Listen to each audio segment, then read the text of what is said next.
ਰੋਜ਼ਾਨਾ ਲੋਕਨਾਥ ਟੀਵੀ ਦਾ special programme ਖਬਰ ਸਵੇਰ ਦੇਖ ਰਹੇ ਹੋ ਤੁਸੀਂ ਤੇ ਮੈਂ ਹਾਂ ਸੁਖਵਿੰਦਰ ਸਿੰਘ ਸਿੱਧੂ। ਪ੍ਰੋਗਰਾਮ ਦੇ ਵਿੱਚ ਲੈ ਕੇ ਹਾਜ਼ਰ ਹਾਂ ਪੰਜਾਬ ਦੀ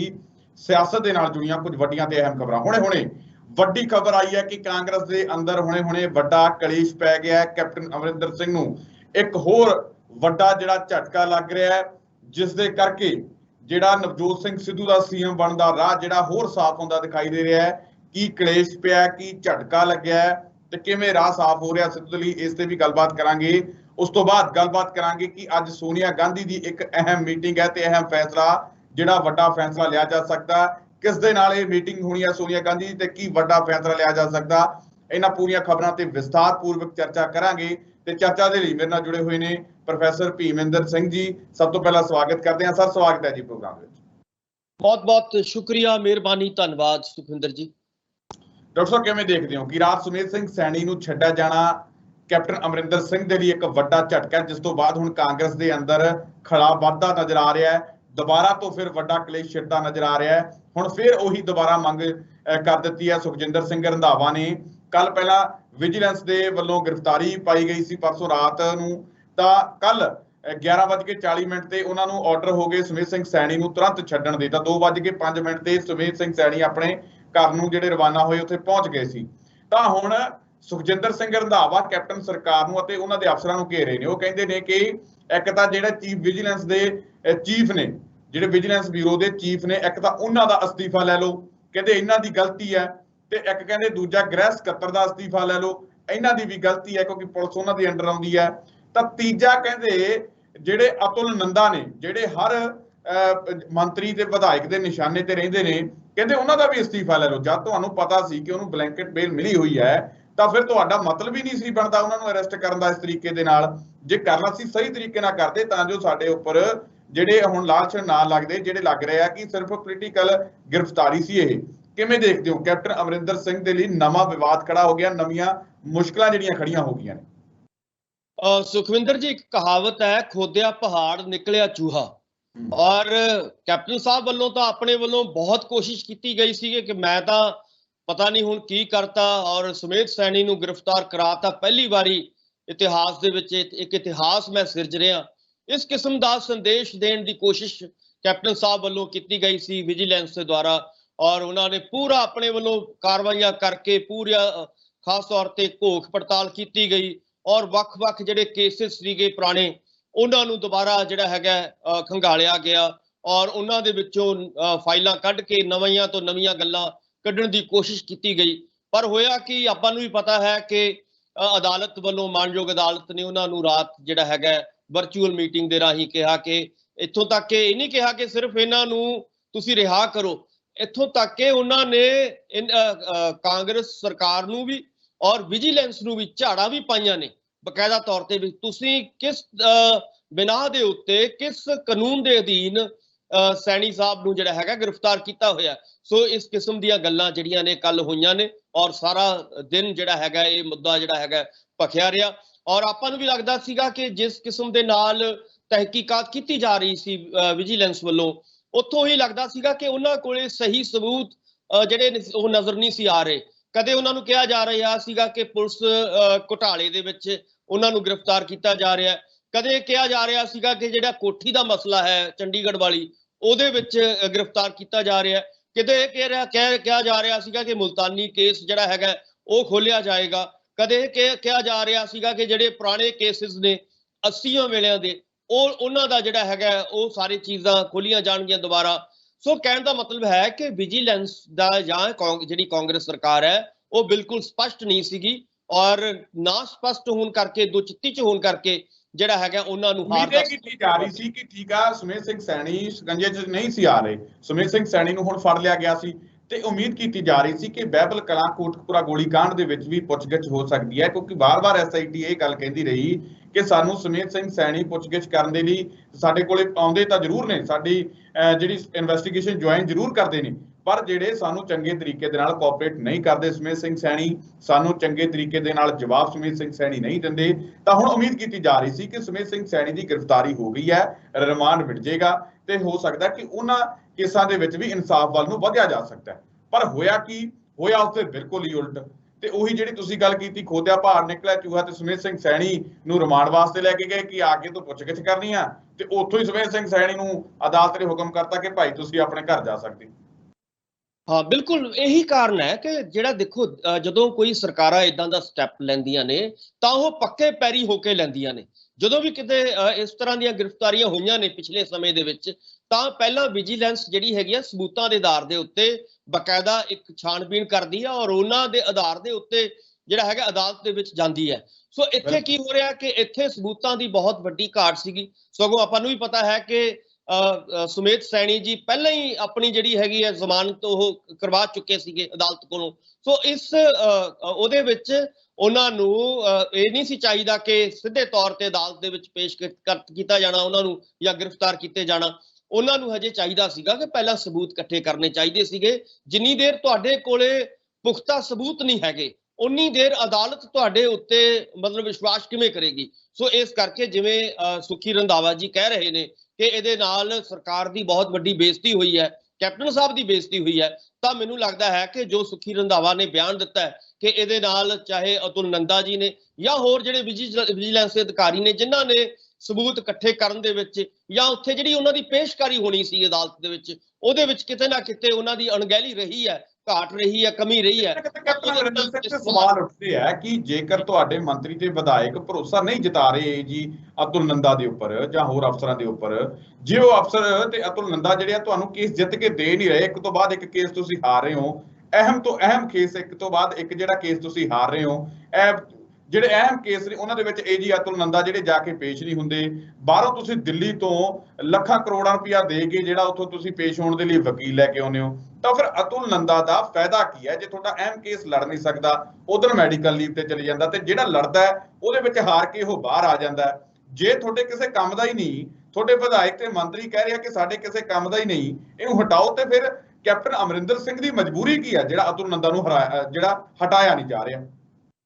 ਸੁਖਵਿੰਦਰ ਜੀ ਦੇਖੋ ਕੱਲਾ ਇਹ ਕੇਸ ਨਹੀਂ, ਪਹਿਲਾਂ ਤਾਂ ਆਪਾਂ ਦੇਖੀਏ ਕਿ ਜਿਹੜੀ ਇਸ ਤੋਂ ਵੀ ਇੰਪੋਰਟੈਂਟ ਕੇਸ ਸੀਗਾ ਸਿੱਟ ਦਾ, ਜਿਹੜੀ ਕੁੰਵਰ ਵਿਜੇ ਪ੍ਰਤਾਪ ਸਿੰਘ ਹੋਰਾਂ ਨੇ ਲਗਭਗ 2 ਸਾਲ ਪੂਰੀ ਤਹਿਕੀਕਾਤ ਕਰਕੇ ਅਦਾਲਤ ਦੇ ਵਿੱਚ ਆਪਣੀ ਜਿਹੜੀ ਰਿਪੋਰਟ ਪੇਸ਼ ਕੀਤੀ ਸੀਗੀ। ਤੁਹਾਨੂੰ ਵੀ ਯਾਦ ਹੋਏਗਾ, ਦਰਸ਼ਕਾਂ ਨੂੰ ਵੀ ਯਾਦ ਹੋਏਗਾ ਕਿ ਉਸ ਕੇਸ ਦੇ ਵਿੱਚ ਵੀ ਜਿਹੜੀ ਹੈਗੀ ਅਦਾਲਤ ਵੱਲੋਂ ਜਿਹੜਾ ਹੈਗਾ ਉਹਦਾ ਕੋਈ ਨੋਟਿਸ ਸਗੋਂ ਰੱਦ ਕੀਤੀ ਗਈ, ਕੋਈ ਨੋਟਿਸ ਨਹੀਂ ਲਿਆ। ਸਗੋਂ ਹੁਣ ਕੱਲ ਕੀ ਕਹਿ ਰਹੇ ਨੇ ਕੈਪਟਨ ਸਾਹਿਬ ਕਿ ਮੈਂ ਹੁਣ ਸੁਪਰੀਮ ਕੋਰਟ ਦੇ ਵਿੱਚ ਜਾਵਾਂਗਾ। ਸੋ ਕਹਿਣ ਤੋਂ ਭਾਵ ਹੈ ਵੀ ਇਹਦੇ ਵਿੱਚ ਜੇ ਅੱਜ ਅਤੁਲ ਨੰਦਾ ਜੀ ਜਾਂ ਇਹਨਾਂ ਦੇ ਜਿਹੜੇ ਅਧਿਕਾਰੀ ਨੇ ਜਿਨ੍ਹਾਂ ਦੀ ਡਿਊਟੀ ਲਗਾਈ ਗਈ ਹੈ, ਜਿਵੇਂ ਤੁਸੀਂ ਇਸ਼ਾਰਾ ਕਰ ਰਹੇ ਹੋ ਕਿ ਇਹਨਾਂ ਦੇ ਬਾਰੇ ਤਾਂ ਇਹ ਵੀ ਸਾਹਮਣੇ ਆਇਆ ਕਿ ਲੱਖਾਂ ਕਰੋੜਾਂ ਰੁਪਏ ਦਾ ਜਿਹੜਾ ਚੂਨਾ ਸਰਕਾਰੀ ਬਜਟ ਦੇ ਨੂੰ ਲਗਾਇਆ ਗਿਆ, ਸਰਕਾਰੀ ਖਜ਼ਾਨੇ ਨੂੰ ਲਗਾਇਆ ਗਿਆ, ਉਹਦੇ ਵਿੱਚੋਂ ਤਨਖਾਹਾਂ ਜਾਂ ਹੋਰ ਪੇਮੈਂਟਾਂ ਜਿਹੜੀਆਂ ਸੀਗੀਆਂ ਦਿੱਤੀਆਂ ਗਈਆਂ। ਸੋ ਉਹਦੀ ਬਜਾਏ ਇਹੀ ਗੱਲ ਬਣਦੀ ਹੈ ਕਿ ਇਹ ਜਿਹੜਾ ਸਬੰਧ ਹੈ ਚਾਹੇ ਉਹ ਵੱਡੇ ਅਧਿਕਾਰੀਆਂ ਦਾ ਹੈ, ਚਾਹੇ ਅਤੁਲ ਨੰਦਾ ਦਾ ਹੈ, ਚਾਹੇ ਕੈਪਟਨ ਸਾਹਿਬ ਦਾ ਹੈ, ਇਹਦੇ ਬਾਰੇ ਵੀ ਇੱਕ ਮੈਨੂੰ ਲੱਗਦਾ ਕਿ ਪੜਤਾਲ ਹੋਣੀ ਚਾਹੀਦੀ ਹੈ ਕਿ ਕਿਉਂ ਬਾਰ-ਬਾਰ ਵੱਡੇ ਤੋਂ ਵੱਡੇ ਕੇਸ ਜਿਹੜੇ ਇੰਪੋਰਟੈਂਟ ਕੇਸ ਨੇ ਉਹਨਾਂ ਨੂੰ ਹਾਰਿਆ ਜਾ ਰਿਹਾ। ਇਹਦਾ ਮਤਲਬ ਕਿਤੇ ਨਾ ਕਿਤੇ ਸਾਂਝਗਾਂਠ ਹੈਗੀ ਹੈ। ਜਿਹੜੀ ਆਪਾਂ ਗੱਲ ਕਰਦੇ ਆ ਨਾ ਸਿੱਧੂ ਸਾਹਿਬ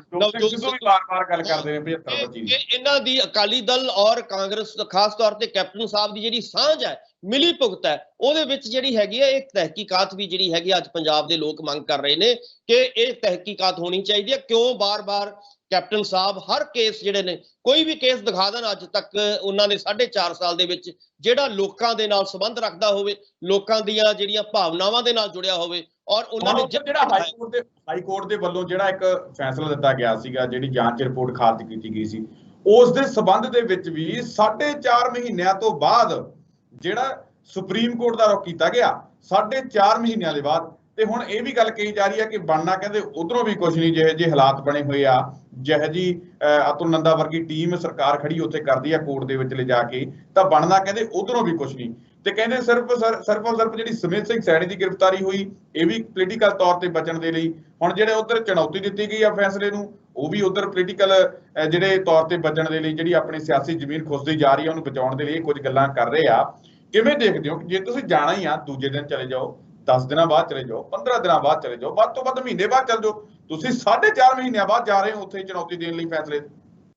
ਸੁਖਵਿੰਦਰ ਜੀ ਇਹੀ ਗੱਲ ਕਹਿ ਰਿਹਾ ਕਿ ਕੈਪਟਨ ਸਾਹਿਬ ਦੀ ਜਿਹੜੀ ਨੀਤ ਔਰ ਨੀਤੀ ਹੈ ਉੱਥੇ ਵੱਡੇ ਸਵਾਲ ਨੇ। ਜਿਹੜੀ ਗੱਲ ਚਾਹੇ ਉਹ ਨਵਜੋਤ ਸਿੱਧੂ ਜੀ ਕਰ ਰਹੇ ਨੇ ਜਾਂ ਵਿਰੋਧੀ ਧਿਰਾਂ ਕਰ ਰਹੀਆਂ ਨੇ, ਖਾਸ ਤੌਰ ਤੇ ਆਮ ਆਦਮੀ ਪਾਰਟੀ ਕਰ ਰਹੀ ਹੈ ਕਿ ਭਾਈ ਇਹ ਮਿਲੇ ਹੋਏ ਨੇ ਆਪਸ 'ਚ, ਅਕਾਲੀ ਦਲ ਔਰ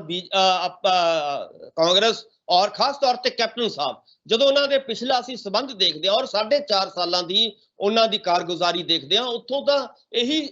ਸਾਬਤ ਹੋ ਰਿਹਾ ਹੈ ਕਿ ਜੋ ਨਵਜੋਤ ਸਿੰਘ ਸਿੱਧੂ ਲੰਬੇ ਸਮੇਂ ਤੋਂ ਕਹਿੰਦੇ ਆ ਰਹੇ ਸੀਗੇ ਕਿ ਭਾਈ ਇਹਨਾਂ ਦਾ ਆਪਸੀ ਸਬੰਧ ਹੈ, ਆਪਸੀ ਰਿਸ਼ਤਾ ਹੈ, ਇਸ ਕਰਕੇ ਇਹ ਇੱਕ ਦੂਜੇ ਨੂੰ ਉੱਪਰ ਚੁੱਕਣ ਦੀਆਂ ਜਾਂ ਇੱਕ ਦੂਜੇ ਨਾਲ ਜਿਹੜਾ ਹੈਗਾ ਮਿਲੀਆਂ ਜੁਲੀਆਂ ਗੱਲਾਂ ਜਿਹੜੀਆਂ ਨੇ ਇਹਨਾਂ ਦੀਆਂ ਸਾਹਮਣੇ ਆਉਂਦੀਆਂ ਨੇ। ਸੋ ਉੱਥੋਂ ਹੀ ਲੱਗ ਰਿਹਾ ਹੈ ਕਿ ਇਹ ਜਾਣ ਬੁੱਝ ਕੇ ਜਿਹੜਾ ਹੈਗਾ ਇਹ ਸਾਰੀਆਂ ਚੀਜ਼ਾਂ ਹੋ ਰਹੀਆਂ ਨੇ, ਲੋਕਾਂ ਨੂੰ ਇਹ ਦਿਖਾਵਾ ਕਰਨ ਦੇ ਲਈ। ਜਿਵੇਂ ਤੁਸੀਂ ਕਹਿ ਰਹੇ ਹੋ ਕਿ ਅੱਜ 4.5 ਸਾਲਾਂ ਬਾਅਦ ਕੈਪਟਨ ਸਾਹਿਬ ਨੂੰ ਯਾਦ ਆਇਆ ਕਿ ਅਸੀਂ ਸੁਪਰੀਮ ਕੋਰਟ 'ਚ ਜਾ ਰਹੇ ਹਾਂ, ਹੁਣ ਜਦੋਂ ਕਿ ਇਲੈਕਸ਼ਨਾਂ ਬਿਲਕੁਲ ਨੇੜੇ ਆ ਚੁੱਕੀਆਂ ਨੇ। ਇਸ ਵੇਲੇ ਉਹਨਾਂ ਨੂੰ ਵੀ ਪਤਾ ਹੈ ਕਿ ਸੁਪਰੀਮ ਕੋਰਟ 'ਚ ਇਹ ਤਾਂ ਹੈ ਨਹੀਂ ਕਿ ਰਾਤੋਂ ਰਾਤ ਕੋਈ ਫੈਸਲਾ ਹੋ ਜਾਏਗਾ, ਉੱਥੇ ਵੀ ਤੁਹਾਨੂੰ ਕੇਸ ਤਾਂ ਪ੍ਰੋਪਰ ਤੌਰ ਤੇ ਲੜਨਾ ਹੀ ਪਏਗਾ ਨਾ। ਸੁਪਰੀਮ ਕੋਰਟ ਵੀ ਜਿਹੜਾ ਹੈਗਾ ਬਿਨਾਂ ਤਿਆਰੀ ਕੀਤਿਆਂ ਤੁਸੀਂ ਕਿਵੇਂ ਜਾ ਸਕਦੇ ਹੋ ਸੁਪਰੀਮ ਕੋਰਟ ਦੇ ਵਿੱਚ। ਸੋ ਇਸ ਕਰਕੇ ਮੈਨੂੰ ਇਹ ਲੱਗਦਾ ਹੈ ਕਿ ਜਿਹੜੀ ਗੱਲ ਨਵਜੋਤ ਸਿੰਘ ਸਿੱਧੂ ਬਾਰ-ਬਾਰ ਇਹ ਕਹਿ ਰਹੇ ਨੇ ਕਿ ਕੈਪਟਨ ਸਾਹਿਬ ਦਾ ਤੇ ਅਕਾਲੀ ਦਲ ਦਾ ਔਰ ਬਾਦਲ ਪਰਿਵਾਰ ਦਾ ਆਪਸ ਦੇ ਵਿੱਚ ਗੂੜਾ ਰਿਸ਼ਤਾ ਹੈ, ਉਸ ਨੂੰ ਦਰਸਾਉਂਦੀਆਂ ਇਹ ਘਟਨਾਵਾਂ ਜਿਹੜੀਆਂ ਨੇ ਉਹ ਵਾਪਰ ਰਹੀਆਂ ਨੇ। ਇਸ ਕਰਕੇ ਜਿਹੜੀ ਹੈਗੀ ਕਾਰਵਾਈਆਂ ਜਿਹੜੀਆਂ ਨੇ, ਕਾਰਵਾਈ ਤਾਂ ਪਾਈ ਜਾ ਰਹੀ ਹੈ, ਕਾਗਜ਼ੀ ਕਾਰਵਾਈ ਤਾਂ ਹੋ ਰਹੀ ਹੈ, ਪਰ ਉਹਦੇ ਜਿਹੜੇ ਰਿਜ਼ਲਟ ਨਿਕਲਣੇ ਨੇ, ਉਹਦੇ ਸਿੱਟੇ ਨਿਕਲਣੇ ਨੇ, ਉਹ ਕੋਈ ਸਾਹਮਣੇ ਲੋਕਾਂ ਦੇ ਨਹੀਂ ਆ ਰਹੇ। ਔਰ ਇਹਦੇ ਕਰਕੇ ਮੈਨੂੰ ਲੱਗਦਾ ਹੈ ਕਿ ਕੈਪਟਨ ਸਾਹਿਬ ਦਾ ਗ੍ਰਾਫ ਪਹਿਲਾਂ ਵੀ ਥੱਲੇ ਗਿਰਿਆ, ਹੁਣ ਆਉਣ ਵਾਲੇ ਸਮੇਂ ਦੇ ਵਿੱਚ ਹੋਰ ਜਿਹੜਾ ਮਾੜਾ ਮੋਟਾ ਬਚਦਾ ਹੈ ਗ੍ਰਾਫ ਹੈ ਉਹ ਵੀ ਜਿਹੜਾ ਗ੍ਰਾਫ ਡਿੱਗਦਾ ਜਾ ਰਿਹਾ। ਜਿਸ ਤਰੀਕੇ ਦੇ ਨਾਲ ਪਾਰਟੀ ਦੇ ਅੰਦਰ ਵਿਰੋਧਤਾ ਲਗਾਤਾਰ ਵੱਧਦੀ ਜਾ ਰਹੀ ਹੈ, ਜਿਸ ਤਰੀਕੇ ਦੇ ਨਾਲ ਕੈਪਟਨ ਅਮਰਿੰਦਰ ਸਿੰਘ ਨੂੰ ਕਿਹਾ ਜਾ ਰਿਹਾ ਕਿ ਤੁਸੀਂ ਆਪਣੇ ਅਫਸਰ ਵੀ ਜਿਹੜੇ ਆ ਹਟਾ ਦਿਓ, ਤੇ ਕੈਪਟਨ ਦਾ ਵੀ ਵਿਰੋਧ ਬੜਾ ਵੱਡੇ ਪੱਧਰ ਤੇ ਆ। ਕਿਵੇਂ ਦੇਖਦੇ ਹੋ ਕਿ ਪੰਜਾਬ ਅੰਦਰ ਵਿਰੋਧ, ਲੋਕਾਂ ਅੰਦਰ ਵਿਰੋਧ, ਤੇ ਜਿਹੜਾ ਹਾਈ ਕਮਾਂਡ ਦੇ ਵਿੱਚ ਵੀ ਉੱਥੇ ਜਾ ਕੇ ਸਾਰੀ ਗੱਲਬਾਤ ਪਹੁੰਚੀ ਕਿ ਕੈਪਟਨ ਅਮਰਿੰਦਰ ਸਿੰਘ ਭਾਈ ਆਹ ਕੁਝ ਕਰ ਰਹੇ ਆ। ਕੀ ਲੱਗਦਾ ਹੈ ਕਿ ਜੋ ਹਾਲਾਤ, ਜੋ ਪਰਿਸਥਿਤੀਆਂ ਕੈਪਟਨ ਅਮਰਿੰਦਰ ਸਿੰਘ ਵਾਸਤੇ ਬਣ ਰਹੀਆਂ ਨੇ, ਉਹਨਾਂ ਤੋਂ ਸਾਫ਼ ਅੰਦਾਜ਼ਾ ਲੱਗਦਾ ਜਾ ਰਿਹਾ ਕਿ ਸਮੀਕਰਨ ਨਵਜੋਤ ਸਿੰਘ ਸਿੱਧੂ ਦੇ ਹੱਕ 'ਚ ਨੇ। 2022 ਦੇ ਵਿੱਚ ਨਵਜੋਤ ਸਿੰਘ ਸਿੱਧੂ ਹੋਈ ਜਿਹੜੇ ਆ ਕਾਂਗਰਸ ਦੇ ਸੀਐਮ ਦਾ ਚਿਹਰਾ ਹੋ ਸਕਦੇ ਆ। ਬਿਲਕੁਲ ਚਿਹਰਾ ਹੋ ਸਕਦਾ ਹੈ। ਸੁਖਵਿੰਦਰ ਜੀ ਇਹ ਗੱਲ ਕਹਿ ਰਿਹਾ ਕਿ ਇਸ ਵੇਲੇ ਮੈਨੂੰ ਇਹ ਲੱਗਦਾ ਹੈ ਕਿ ਕਿਉਂਕਿ ਹੁਣ ਪ੍ਰਧਾਨ ਨੇ, ਹੁਣ ਉਹ ਪਹਿਲਾਂ ਵਾਲੀ ਪੋਜੀਸ਼ਨ ਨਵਜੋਤ ਸਿੰਘ ਸਿੱਧੂ ਹੋਰਾਂ ਦੀ ਨਹੀਂ ਹੈ। ਹੁਣ ਇਸ ਸਟੇਜ ਦੇ ਉੱਤੇ ਨਵਜੋਤ ਸਿੰਘ ਸਿੱਧੂ ਔਰ ਹਾਈ ਕਮਾਂਡ ਨੂੰ ਇੰਟਰਵੀਨ ਜ਼ਰੂਰ ਕਰਨਾ ਚਾਹੀਦਾ ਹੈ, ਕਿਉਂਕਿ ਆਪਾਂ ਨੂੰ ਵੀ ਪਤਾ ਹੈ ਕਿ ਲਗਾਤਾਰ ਕਾਂਗਰਸ ਜਿਹੜੀ ਹੈਗੀ ਹੈ, ਕੈਪਟਨ ਸਾਹਿਬ ਲਗਾਤਾਰ ਫੇਲ ਹੁੰਦੇ ਦਿਖਾਈ ਦੇ ਰਹੇ ਨੇ। ਜੇਕਰ ਹੁਣ ਵੀ ਹਾਈ ਕਮਾਂਡ ਜਾਂ ਨਵਜੋਤ ਸਿੰਘ ਸਿੱਧੂ ਚੁੱਪ ਬੈਠਣਗੇ ਤਾਂ ਇਹਦੇ ਨਾਲ ਵੀ ਜਿਹੜਾ ਹੈਗਾ ਚੁੱਪ ਬੈਠਣ ਦਾ ਨੁਕਸਾਨ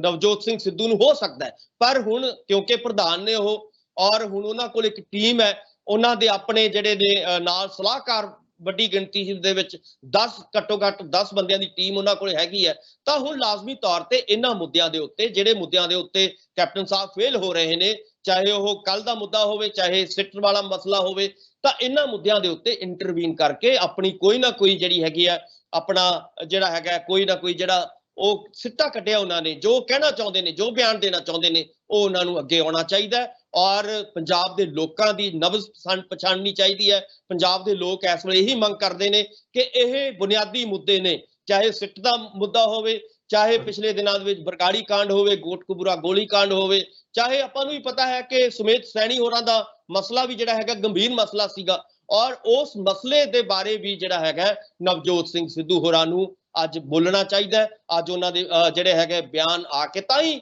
ਦੇਖੋ ਜਿਵੇਂ ਸੁੱਖੀ ਰੰਧਾਵਾ ਜੀ ਬੋਲੇ ਨੇ, ਤਾਂ ਮੈਨੂੰ ਲੱਗਦਾ ਹੈ ਕਿ ਜੇ ਸੁੱਖੀ ਰੰਧਾਵਾ ਜੀ ਬੋਲ ਸਕਦੇ ਨੇ ਤਾਂ ਲਾਜ਼ਮੀ ਤੌਰ ਤੇ, ਕਿਉਂਕਿ ਪ੍ਰਧਾਨ ਹੋਣ ਦੇ ਨਾਤੇ, ਜੇਕਰ ਤੁਸੀਂ ਪ੍ਰਧਾਨ ਹੋ ਤਾਂ ਤੁਹਾਨੂੰ ਵੀ ਜਿਹੜਾ ਹੈਗਾ ਬੋਲ ਕੇ ਜਿਹੜਾ ਹੈਗਾ ਆਪਣੀਆਂ ਭਾਵਨਾਵਾਂ ਵਿਅਕਤ ਕਰਨੀਆਂ ਚਾਹੀਦੀਆਂ ਨੇ। ਔਰ ਤੁਸੀਂ ਇਹਦੇ ਵਿੱਚ ਕੀ ਫੈਸਲਾ ਲੈਂਦੇ ਹੋ ਜਾਂ ਕੀ ਤੁਹਾਨੂੰ ਹੁਣ ਅੱਗੇ ਕਿਵੇਂ ਵਧਣਾ ਚਾਹੀਦਾ ਹੈ, ਤਾਂ ਇਹਦੇ ਵਿੱਚ ਨਵਜੋਤ ਸਿੰਘ ਸਿੱਧੂ ਕਮਾਨ ਜਿਹੜੀ ਆਪਣੇ ਹੱਥ ਦੇ ਵਿੱਚ ਸਰਕਾਰ ਦੀ ਵੀ ਲੈਣੀ ਪਊਗੀ, ਕਿਉਂਕਿ ਜਿਸ ਤਰੀਕੇ ਦੇ ਨਾਲ ਨਵਜੋਤ ਸਿੰਘ ਸਿੱਧੂ ਸਿੱਧੇ ਤੌਰ ਤੇ ਪਹਿਲਾਂ ਕਹਿ ਚੁੱਕੇ ਨੇ ਕਿ ਜੇਕਰ ਭਾਈ ਤੁਸੀਂ ਆਹ ਕੰਮ ਜੇ ਨਾ ਕੀਤੇ ਤਾਂ ਫਿਰ ਐਮਐਲਏ ਕਰ ਲੈਣਗੇ। ਸਿੱਧੇ ਤੌਰ ਤੇ ਉਹਨਾਂ ਨੇ ਕਿਹਾ ਕਿ ਮੇਰੇ ਕੋਲੇ ਵਿਧਾਇਕਾਂ ਦੀ ਬਹੁਮਤ ਹੈ, 60+ ਜਿਹੜੇ ਵਿਧਾਇਕ ਨੇ ਮੇਰੇ ਨਾਲ ਨੇ, ਤੇ ਉਹ ਇਹੀ ਕੁਝ ਚਾਹੁੰਦੇ ਨੇ ਕਿ ਜੇਕਰ ਲੋਕਾਂ ਦੇ ਵਿੱਚ ਜਾਣਾ ਤੇ ਵਾਅਦੇ ਪੂਰੇ ਲੋਕਾਂ ਦੇ ਨਾਲ ਕਰਨੇ ਪੈਣਗੇ, ਜਿਹੜੇ ਵਾਅਦੇ ਆਪਾਂ ਕਰਕੇ ਆਏ ਸੀ। ਤਾਂ ਲੱਗ ਰਿਹਾ ਕਿ ਜਿਸ ਤਰੀਕੇ ਦੇ ਨਾਲ ਕੈਪਟਨ ਅਮਰਿੰਦਰ ਸਿੰਘ ਨਾਕਾਮਯਾਬ ਹੋ ਰਹੇ ਨੇ, ਤਾਂ ਹੋ ਸਕਦਾ ਕਿ ਆਉਣ ਵਾਲੇ ਦਿਨਾਂ ਦੇ ਵਿੱਚ ਸਿੱਧੇ ਤੌਰ ਤੇ ਨਵਜੋਤ ਸਿੰਘ ਸਿੱਧੂ ਜਿਹੜੇ ਆ ਸਰਕਾਰ ਦੀ ਕਮਾਨ ਆਪਣੇ ਹੱਥ 'ਚ ਲੈ ਸਕਦੇ ਆ।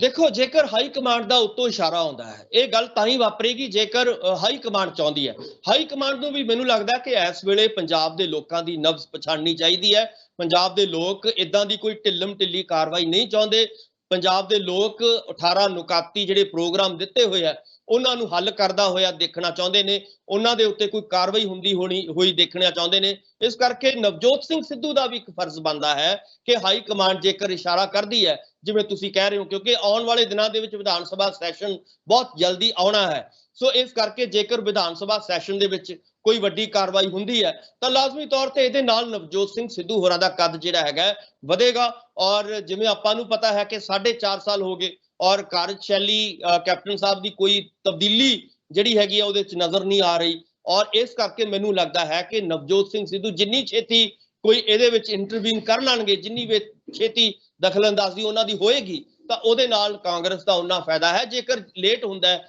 ਜੇਕਰ ਇਹ ਨਹੀਂ ਕਰਦੇ, ਖਾਸ ਤੌਰ ਤੇ ਜੇ ਆਪਾਂ ਕਹੀਏ ਕਿ ਹਾਈ ਕਮਾਂਡ ਜਿਹੜੀ ਹੈਗੀ ਹੈ ਵੱਡੇ ਫੈਸਲੇ ਨਹੀਂ ਲੈਂਦੀ, ਤਾਂ ਲਾਜ਼ਮੀ ਤੌਰ ਤੇ ਇਹਦੇ ਨਾਲ ਕਾਂਗਰਸ ਦਾ ਵੀ ਨੁਕਸਾਨ ਹੋਏਗਾ। ਔਰ ਨਵਜੋਤ ਸਿੰਘ ਸਿੱਧੂ ਨੂੰ ਲੋਕ ਜਿਹੜੇ ਨੇ ਉਹ ਇਹ ਕਹਿਣ ਲੱਗ ਜਾਣਗੇ ਕਿ ਜਿਵੇਂ ਉਹਨਾਂ ਨੂੰ ਇੱਕ ਪ੍ਰਧਾਨਗੀ ਦਾ ਅਹੁਦਾ ਦਿੱਤਾ ਗਿਆ ਹੈ, ਜੇਕਰ ਉਹ ਨਹੀਂ ਬੋਲਦੇ, ਨਹੀਂ ਕੋਈ ਕਾਰਵਾਈ ਕਰਨ ਲਈ ਮਜਬੂਰ ਕਰਦੇ, ਤਾਂ ਲਾਜ਼ਮੀ ਤੌਰ ਤੇ ਇਹਦੇ ਨਾਲ ਨੁਕਸਾਨ ਹੋਣ ਦੀਆਂ ਜ਼ਿਆਦਾ ਸੰਭਾਵਨਾਵਾਂ ਨਜ਼ਰ ਆ ਰਹੀਆਂ। ਕਿਉਂਕਿ ਹੁਣ ਇਸ ਵੇਲੇ ਪੰਜਾਬ ਦੇ ਲੋਕਾਂ ਨੂੰ ਨਵਜੋਤ ਸਿੰਘ ਸਿੱਧੂ ਦੇ ਉੱਤੇ ਬਹੁਤ ਵੱਡਾ ਭਰੋਸਾ ਵੀ ਹੈ, ਉਮੀਦ ਵੀ ਹੈ ਔਰ ਉਹਨਾਂ ਦਾ ਯਕੀਨ ਵੀ ਹੈ ਇਸ ਵੇਲੇ ਨਵਜੋਤ ਸਿੰਘ ਸਿੱਧੂ ਦੇ ਉੱਤੇ। ਸੋ ਇਸ ਕਰਕੇ ਉਸ ਭਰੋਸੇ ਨੂੰ ਤੋੜਨਾ ਨਹੀਂ ਚਾਹੀਦਾ ਨਵਜੋਤ ਸਿੰਘ ਸਿੱਧੂ ਹੋਰਾਂ ਨੂੰ। ਜੀ ਸੁਖਵਿੰਦਰ ਜੀ,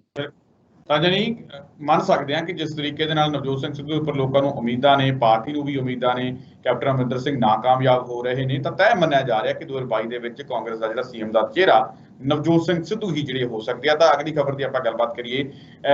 ਸੋਨੀਆ ਗਾਂਧੀ ਦੇ ਵੱਲੋਂ ਵੀ ਅੱਜ ਵਿਰੋਧੀ ਧਿਰਾਂ ਦੇ, ਸਰਕਾਰ ਦੇ ਵਿਰੋਧੀ ਧਿਰਾਂ ਦੇ, ਕੇਂਦਰ ਸਰਕਾਰ ਦੇ ਵਿਰੋਧੀ ਧਿਰਾਂ ਦੇ ਨਾਲ ਗੱਲਬਾਤ ਕੀਤੀ ਜਾਣੀ ਹੈ, ਮੀਟਿੰਗ ਕੀਤੀ ਜਾਣੀ ਹੈ। ਉਹਦੇ ਵਿੱਚ ਮਮਤਾ ਬੈਨਰਜੀ ਵੀ ਜਿਹੜੇ ਸ਼ਾਮਿਲ ਹੋ ਸਕਦੇ ਆ। ਇਸ ਮੀਟਿੰਗ ਦੇ ਵਿੱਚ ਅਹਿਮ ਫੈਸਲਾ ਲਿਆ ਜਾ ਸਕਦਾ ਕਿ ਕਿਵੇਂ ਸਰਕਾਰ ਨੂੰ ਰਣਨੀਤੀ ਬਣਾ ਕੇ ਜਿਹੜਾ ਘੇਰਨਾ ਹੈ, ਤੇ ਸਾਰਿਆਂ ਨੇ ਇਕੱਠਿਆਂ ਹੋ ਕੇ ਕਿਵੇਂ ਘੇਰਨਾ, ਇਸ ਸੰਬੰਧੀ ਜਿਹੜੀ ਰਣਨੀਤੀ ਬਣਾਈ ਜਾਣੀ ਹੈ। ਕਿਵੇਂ ਦੇਖਦੇ ਹੋ ਕਿ ਇਸ ਸਭ ਦੇ ਵਿੱਚ ਵਿਰੋਧੀ ਧਿਰ ਜਿਹੜੀ ਆ ਉਹ ਕਾਮਯਾਬ ਹੋ ਸਕਦੀ ਹੈ? ਕਿਉਂਕਿ ਲੋਕਾਂ ਦੇ ਵੱਲੋਂ ਮੰਨਿਆ ਇਹੀ ਜਾ ਰਿਹਾ ਕਿ ਜਿਹੜੀ ਵਿਰੋਧੀ ਧਿਰ ਹੈ ਉਹ ਆਪਣੀ ਆਵਾਜ਼ ਤਕੜੇ ਤਰੀਕੇ ਨਾਲ ਚੱਕ ਨਹੀਂ ਸਕੀ, ਜਿਹਦੇ ਕਰਕੇ ਜਿਹੜੀ ਸੱਤਾਧਾਰੀ ਧਿਰ ਹੈ ਉਹ ਆਪਣੀਆਂ ਮਨਮਰਜ਼ੀਆਂ ਕਰ ਰਹੀ ਹੈ। ਕੀ ਲੱਗਦਾ ਕਿ ਹੁਣ ਵਿਰੋਧੀ ਧਿਰ ਇਸ ਤਰੀਕੇ ਦੀਆਂ ਮੀਟਿੰਗਾਂ ਕਰਕੇ ਲੋਕਾਂ ਦੀ ਆਸਾਂ ਦੇ ਉੱਪਰ ਵਿਰੋਧੀ ਧਿਰ ਦੇ ਕੰਮਕਾਜ ਦੇ ਤੌਰ ਤੇ ਖਰੀ ਉਤਰ ਪਾਊਗੀ? ਸੁਖਵਿੰਦਰ ਜੀ, ਦੇਖੋ ਪਿਛਲੇ ਲੰਮੇ ਸਮੇਂ ਤੋਂ, ਖਾਸ ਤੌਰ ਤੇ ਪਿਛਲੇ 7 ਸਾਲਾਂ ਤੋਂ, ਜਦੋਂ ਤੋਂ ਮੋਦੀ ਸਾਹਿਬ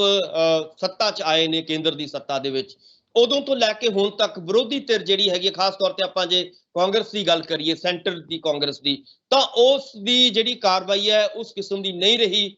ਜਿਸ ਕਿਸਮ ਦੀ ਕਿਸੇ ਵੇਲੇ ਮੰਨੀ ਜਾਂਦੀ ਸੀਗੀ ਔਰ ਜਾਂ ਜਿਸ ਕਿਸਮ ਦੀ ਉਹਨਾਂ ਤੋਂ ਉਮੀਦ ਕੀਤੀ ਜਾਂਦੀ ਸੀਗੀ। ਉਹਦਾ ਕਾਰਨ ਇਹ ਸੀਗਾ ਕਿ ਵਿਰੋਧੀ ਧਿਰ ਜਿਹੜੀ ਸੀਗੀ ਕਾਂਗਰਸ ਦੀਆਂ, ਜਿਹੜੀਆਂ ਵੱਖ-ਵੱਖ ਸਟੇਟਾਂ ਦੇ ਵਿੱਚ ਸੱਤਾ ਸੀਗੀ, ਰਾਜ ਸੀਗੇ, ਉਹ ਹੌਲੀ-ਹੌਲੀ ਬਿਖਰਦੇ ਗਏ ਔਰ ਦੂਜੀ ਜਿਹੜੀ ਖਾਸ ਤੌਰ ਤੇ ਉੱਥੋਂ ਦੀਆਂ ਜਿਹੜੀਆਂ ਰੀਜਨਲ ਪਾਰਟੀਆਂ ਨੇ, ਜਾਂ ਤਾਂ ਉਹ ਆਉਂਦੀਆਂ ਰਹੀਆਂ ਜਾਂ ਫਿਰ ਜਿਹੜੀ ਬੀਜੇਪੀ ਨੇ ਸੱਤਾ ਦੇ ਉੱਤੇ ਸੱਤਾ ਹਾਸਲ ਕੀਤੀ ਵੱਖ-ਵੱਖ ਸਟੇਟਾਂ ਦੇ ਵਿੱਚ। ਉਹਦਾ ਨਤੀਜਾ ਕੀ ਹੋਇਆ? ਹੌਲੀ-ਹੌਲੀ ਤੁਸੀਂ ਦੇਖੋਗੇ ਕਿ ਨੈਸ਼ਨਲ ਲੈਵਲ ਤੇ ਵੀ ਕਾਂਗਰਸ ਜਿਹੜੀ ਹੈਗੀ ਬਿਖਰ ਗਈ ਔਰ ਸਟੇਟਾਂ ਦੇ ਵਿੱਚ ਵੀ ਬਿਖਰ ਗਈ। ਪਰ ਹੁਣ ਪਿਛਲੇ ਦਿਨਾਂ ਦੇ ਵਿੱਚ ਆਪਾਂ ਦੇਖਿਆ ਹੈ ਕਿ ਜਿਹੜਾ ਲਾਸਟ ਜਿਹੜਾ ਪਾਰਲੀਮੈਂਟ ਦਾ ਸੈਸ਼ਨ ਚੱਲ ਰਿਹਾ ਸੀਗਾ, ਉਹਦੇ ਵਿੱਚ ਕੁਝ ਸੰਕੇਤ ਜ਼ਰੂਰ ਮਿਲੇ ਨੇ, ਖਾਸ ਤੌਰ ਤੇ ਪੈਗਾਸਸ ਦਾ ਮਸਲਾ ਹੋਵੇ ਜਾਂ ਮਹਿੰਗਾਈ ਦਾ ਮਸਲਾ ਹੋਵੇ ਜਾਂ ਫਿਰ ਕਿਸਾਨਾਂ ਦਾ ਜਿਹੜਾ ਸੰਕਟ ਹੈ ਇਸ ਵੇਲੇ ਚੱਲ ਰਿਹਾ, ਸੰਘਰਸ਼ ਚੱਲ ਰਿਹਾ, ਉਹਦਾ ਮਸਲਾ ਹੋਵੇ। ਇਸ ਮਸਲੇ ਨੂੰ ਲੈ ਕੇ ਕਿਤੇ ਨਾ ਕਿਤੇ ਵਿਰੋਧੀ ਧਿਰਾਂ ਜਿਹੜੀਆਂ ਨੇ ਇਕੱਠੀਆਂ ਹੁੰਦੀਆਂ ਨਜ਼ਰ ਆਈਆਂ ਸੀਗੀਆਂ। ਸੋ ਉਸ ਚੀਜ਼ ਨੂੰ ਅੱਗੇ ਵਧਾਉਂਦੇ ਹੋਏ, ਕਿਉਂਕਿ 24 ਦੇ ਵਿੱਚ ਜੇਕਰ ਤੁਸੀਂ ਇਕੱਠੇ ਨਹੀਂ ਹੁੰਦੇ, ਆਪਾਂ ਇਹ ਗੱਲ ਪਹਿਲਾਂ ਵੀ ਕੀਤੀ ਸੀਗੀ ਕਿ ਜੇਕਰ ਵਿਰੋਧੀ ਧਿਰਾਂ ਕਾਮਨ ਮਿਨੀਮਮ ਪ੍ਰੋਗਰਾਮ ਦੇ ਉੱਤੇ ਇਕੱਠੀਆਂ ਨਹੀਂ ਹੁੰਦੀਆਂ, ਆਪਣੇ ਆਪ ਨੂੰ ਸੰਗਠਿਤ ਨਹੀਂ ਕਰਦੀਆਂ, ਤਾਂ ਲਾਜ਼ਮੀ ਤੌਰ ਤੇ ਇਹਦਾ ਫਾਇਦਾ ਬੀਜੇਪੀ ਨੂੰ ਹੋਏਗਾ ਔਰ ਦੁਬਾਰਾ ਸੰਭਾਵਨਾਵਾਂ ਜਿਹੜੀਆਂ ਨੇ ਉਹ ਆ ਸਕਦੀਆਂ ਨੇ। ਸੋ ਇਸ ਕਰਕੇ ਵਿਰੋਧੀ ਧਿਰਾਂ ਨੂੰ ਇਕੱਠੇ ਹੋਣਾ ਪਏਗਾ। ਕਾਂਗਰਸ ਨੂੰ ਆਪਣੀ ਜਿਹੜੀ ਇੱਕ ਅੜੀ ਵਾਲੀ ਉਹਨਾਂ ਦੀ ਛਵੀ ਬਣੀ ਹੋਈ ਹੈ ਕਿ ਉਹ ਉਹਨਾਂ ਨੂੰ ਲੱਗਦਾ ਹੈ ਕਿ ਸਾਡੇ ਕੋਲੇ ਜ਼ਿਆਦਾ ਸੱਤਾ ਹੈ, ਅਸੀਂ ਦੂਜੀਆਂ ਜਿਹੜੀਆਂ ਰੀਜਨਲ ਪਾਰਟੀਆਂ ਤੋਂ ਕੀ ਲੈਣਾ, ਇਹ ਅੜੀ ਉਹਨਾਂ ਨੂੰ ਛੱਡਣੀ ਪਏਗੀ ਔਰ ਉਹਨਾਂ ਨੂੰ, ਜਿਵੇਂ ਅੱਜ ਮੀਟਿੰਗ ਹੋ ਰਹੀ ਹੈ ਸੋਨੀਆ ਜੀ ਕਰ ਰਹੇ ਨੇ, ਉਹਨਾਂ ਨੂੰ ਇੱਕ ਲੀਡ ਲੈਣੀ ਚਾਹੀਦੀ ਹੈ ਅੱਗੇ ਔਰ ਉਸ ਕਰਕੇ ਬਾਕੀ ਜਿਹੜੀਆਂ ਛੋਟੀਆਂ ਪਾਰਟੀਆਂ ਨੇ, ਰੀਜਨਲ ਪਾਰਟੀਆਂ ਖਾਸ ਤੌਰ ਤੇ, ਉਹਨਾਂ ਨੂੰ ਆਪਣੇ ਨਾਲ ਜੋੜਨਾ ਚਾਹੀਦਾ ਹੈ। ਚਾਹੇ ਉਹ ਮਮਤਾ ਜੀ ਨੇ, ਚਾਹੇ ਉਹ ਮਹਾਰਾਸ਼ਟਰ ਹੈ, ਚਾਹੇ ਉਹ ਝਾਰਖੰਡ ਹੈ ਜਾਂ ਤਾਮਿਲਨਾਡੂ ਹੈ ਜਾਂ ਹੋਰ ਜਿਹੜੇ ਛੋਟੇ-ਛੋਟੇ ਜਿਹੜੇ ਰੀਜਨਲ ਖਾਸ ਤੌਰ ਤੇ ਦਲ ਨੇ ਜਾਂ ਪਾਰਟੀਆਂ ਨੇ, ਉਹਨਾਂ ਨੂੰ ਵੀ ਨਾਲ ਲੈ ਕੇ ਆਉਣ ਵਾਲੇ ਦਿਨਾਂ ਦੇ ਵਿੱਚ ਇੱਕ ਸਾਂਝਾ ਮੋਰਚਾ ਜਿਹੜਾ ਹੈਗਾ ਬਣਾਉਣਾ ਚਾਹੀਦਾ ਹੈ ਔਰ ਸਾਂਝਾ ਮੋਰਚਾ ਤਾਂ ਹੀ ਬਣ ਸਕਦਾ ਹੈ ਜੇ ਤੁਸੀਂ ਆਪਣਾ ਅੜੀਅਲ ਰਵੱਈਆ ਕਾਂਗਰਸ ਛੱਡੇਗੀ। ਆਪਣਾ ਜਿਹੜਾ ਉਹਨਾਂ ਨੂੰ ਲੱਗਦਾ ਹੈ ਕਿ ਸਾਡੇ ਕੋਲ ਤਾਂ ਸੱਤਾ ਹੀ ਬਹੁਤ ਹੈ, ਸਾਡੇ ਕੋਲ ਤਾਂ ਵੱਖ-ਵੱਖ ਸੀਟਾਂ ਦੇ ਵਿੱਚ ਹਜੇ ਅਸੀਂ ਜਾਂ ਵਿਰੋਧੀ ਧਿਰ 'ਚ ਜਾਂ ਅਸੀਂ ਸੱਤਾ 'ਚ, ਸੋ ਇਦਾਂ ਦਾ ਅੜੀਅਲ ਰਵੱਈਆ ਉਹਨਾਂ ਨੂੰ ਛੱਡਣਾ ਪਏਗਾ ਔਰ ਕਾਮਨ ਮਿਨੀਮਮ ਪ੍ਰੋਗਰਾਮ ਬਣਾਉਣਾ ਪਏਗਾ। ਉਸ ਪ੍ਰੋਗਰਾਮ ਦੇ ਉੱਤੇ ਇਕੱਠੇ ਹੋ ਕੇ ਜਿਹੜਾ ਹੈਗਾ ਮੋਦੀ ਨੂੰ 24 ਦੇ ਵਿੱਚ ਟੱਕਰ ਦਿੱਤੀ ਜਾ ਸਕਦੀ ਹੈ। ਜੇਕਰ ਇਹ ਨਹੀਂ ਹੁੰਦਾ ਤਾਂ ਇਹਦਾ ਫਾਇਦਾ, ਇਹਦਾ ਲਾਭ ਜਿਹੜਾ ਹੈਗਾ ਬੀਜੇਪੀ ਨੂੰ ਮਿਲੇਗਾ ਔਰ ਮੋਦੀ ਸਾਹਿਬ ਦੁਬਾਰਾ ਜਿਹੜੀ ਹੈਗੀ ਹੈ ਸੱਤਾ ਦੇ ਵਿੱਚ 24 ਦੇ ਵਿੱਚ ਆਉਣ ਦੀਆਂ ਸੰਭਾਵਨਾਵਾਂ ਬਣ ਸਕਦੀਆਂ ਨੇ। ਸੋ ਇਸ ਕਰਕੇ ਹੁਣ ਆਪਾਂ ਦੇਖ ਰਹੇ ਹਾਂ ਕਿ ਹੁਣ ਪਾਲਾ ਜਿਹੜਾ ਹੈਗਾ, ਹੁਣ ਬਾਲ ਜਿਹੜੀ ਹੈਗੀ ਹੈ ਸੋਨੀਆ ਗਾਂਧੀ ਜੀ ਦੇ ਪਾਲੇ 'ਚ ਹੈ। ਉਹਨਾਂ ਨੂੰ ਦੇਖਣਾ ਹੈ ਕਿ ਆਉਣ ਵਾਲੇ ਦਿਨਾਂ ਦੇ ਵਿੱਚ ਉਹ ਕੀ ਚਾਹੁੰਦੇ ਨੇ, ਦੁਬਾਰਾ ਲਿਆਉਣਾ ਚਾਹੁੰਦੇ ਨੇ ਮੋਦੀ ਸਾਹਿਬ ਨੂੰ ਜਾਂ ਇਕੱਠੇ ਮਿਲ ਕੇ ਇਹਨਾਂ ਦਾ ਮੁਕਾਬਲਾ ਕਰਕੇ ਇੱਕ ਨਵਾਂ ਜਿਹੜਾ ਹੈਗਾ ਸਾਂਝਾ ਫਰੰਟ ਬਣਾਉਣਾ ਚਾਹੁੰਦੇ ਨੇ। ਉਹ ਹੁਣ ਸਮਾਂ ਦੱਸੇਗਾ ਔਰ ਮੇਰਾ ਖਿਆਲ ਹੈ ਕਿ ਅੱਜ ਦੀ ਮੀਟਿੰਗ ਤੋਂ ਬਾਅਦ ਬਹੁਤ ਸਾਰੀਆਂ ਚੀਜ਼ਾਂ ਕਲੀਅਰ ਹੋਣਗੀਆਂ। ਸੁਖਵਿੰਦਰ ਜੀ ਬਿਲਕੁਲ, ਤਾਂ ਡਾਕਟਰ ਸਾਹਿਬ ਤੁਸੀਂ ਸਾਡੇ ਨਾਲ ਇਸ ਅਹਿਮ ਪ੍ਰੋਗਰਾਮ ਦੇ ਵਿੱਚ ਜੁੜੇ, ਤੁਹਾਡਾ ਬਹੁਤ ਬਹੁਤ ਧੰਨਵਾਦ ਜੀ। ਬਹੁਤ ਬਹੁਤ ਸ਼ੁਕਰੀਆ, ਮਿਹਰਬਾਨੀ, ਧੰਨਵਾਦ। ਰਾਜਸਥਾਨ ਡਾਕਟਰ ਭੀਮਿੰਦਰ ਸਿੰਘ ਜੀ, ਜਿਨ੍ਹਾਂ ਦੇ ਵੱਲੋਂ ਇਸ ਅਹਿਮ ਮਸਲੇ ਦੇ ਉੱਪਰ ਸਾਡੇ ਨਾਲ ਗੱਲਬਾਤ ਕੀਤੀ ਗਈ ਹੈ। ਉਮੀਦ ਕਰਦੇ ਹਾਂ ਕਿ ਡਾਕਟਰ ਸਾਹਿਬ ਦੇ ਨਾਲ ਕੀਤੀ ਗੱਲਬਾਤ ਤੁਹਾਨੂੰ ਜ਼ਰੂਰ ਪਸੰਦ ਆਈ ਹੋਊਗੀ। ਦੁਬਾਰਾ ਫਿਰ ਮਿਲਾਂਗੇ ਇਸ ਪ੍ਰੋਗਰਾਮ ਦੇ ਵਿੱਚ, ਤਦ ਤੱਕ ਲਈ ਦਿਓ ਇਜਾਜ਼ਤ। ਧੰਨਵਾਦ।